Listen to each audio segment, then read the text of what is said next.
I saw this thing trending, this hashtag trending on Twitter, and it is hashtag I love Star Wars because.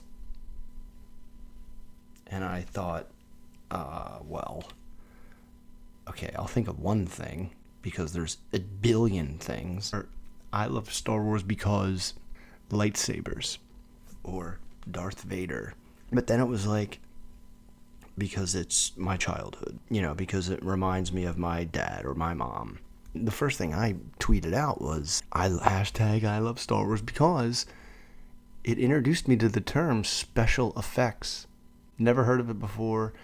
And when someone explained to me what special effects are, my mind exploded. It basically just said, oh, it's this thing that you can do in movies where you can make anything happen.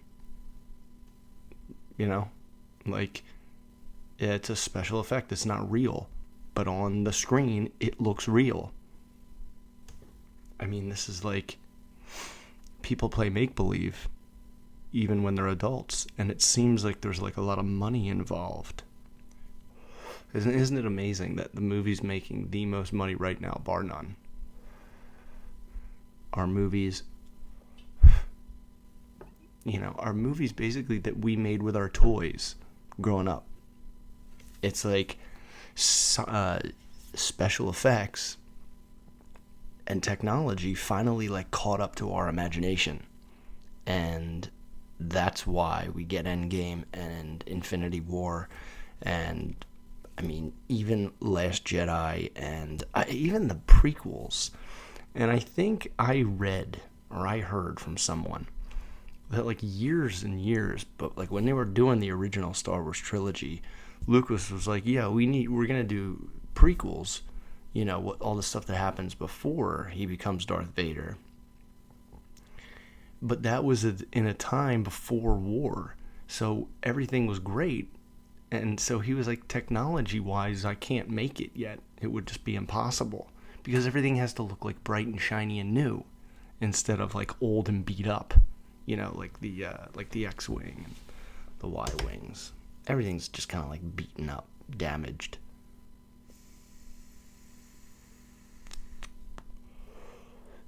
But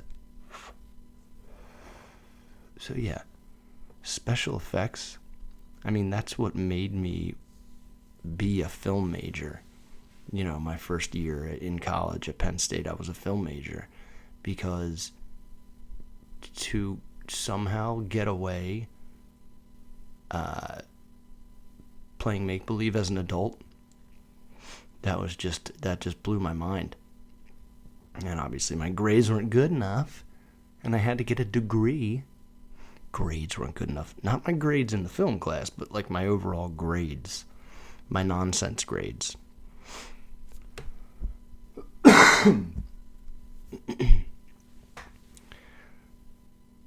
It's like, I think it was the first movie I've ever seen. I'm pretty sure. I was like 3. I mean, it's like a vague memory that I have, but also the memory of the movie is connected to like the toys. Like I remember like, here's the toys and here's a movie and they're connected. So it was like the bar was set so high for my taste in music or in movies, because Star Wars was the first movie I remember seeing, and then Return of the Jedi was the first movie I remember seeing in a drive-thru. And that might be a made-up memory. You know how sometimes you just you remember things wrong? And I feel like maybe I don't know. Who the hell knows? So long ago. But it had an impact on me where it was like, look, that stuff that you do with your toys, people go and dress up in costumes and, they do that. And they put music to it and sound effects. It was just all of it, like, just, to me, it was like, well, then what else matters? Like, I get that there's other jobs and occupations, but, like, why isn't everyone just doing this?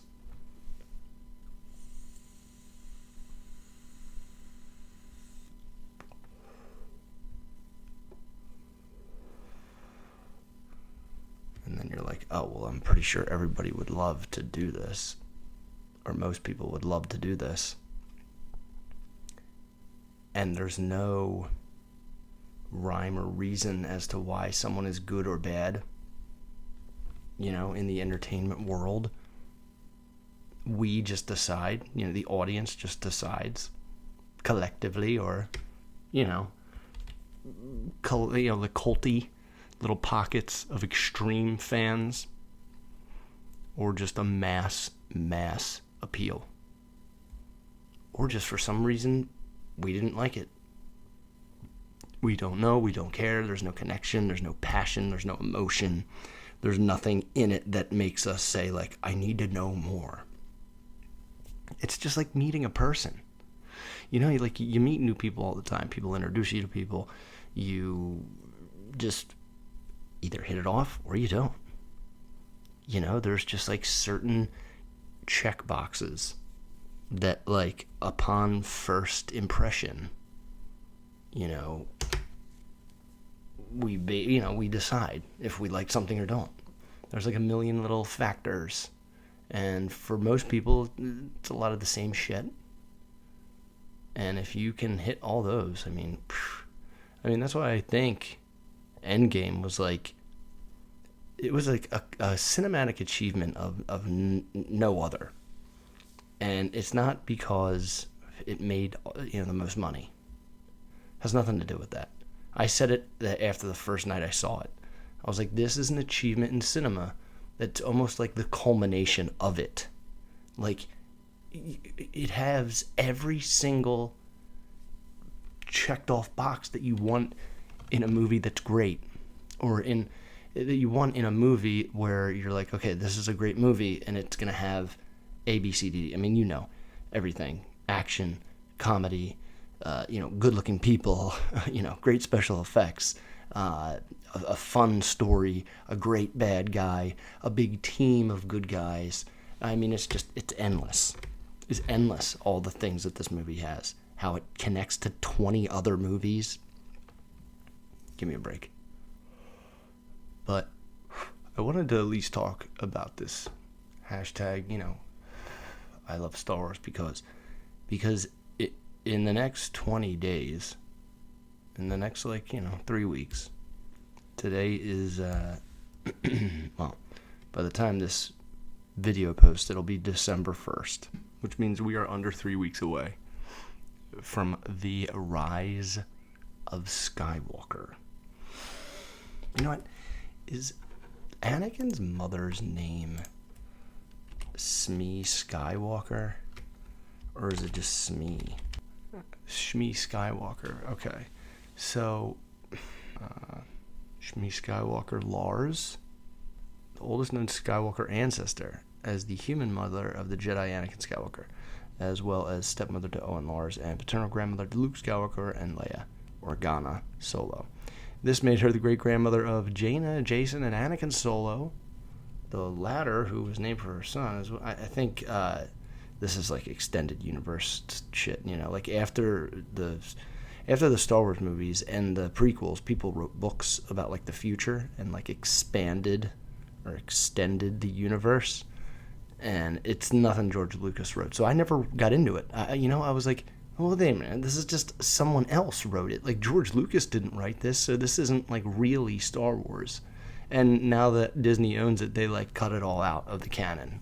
But I know there's like debates about that now because they keep like contradicting their continuity and their canon and picking and choosing. But I just don't understand, like, how did Shmi just have a baby?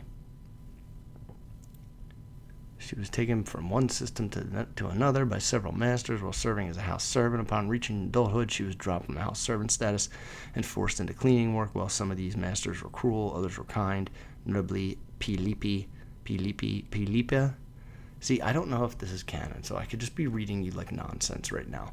But I just need to know, who the fuck is Anakin's dad? Or is he Jesus? I wonder what this is.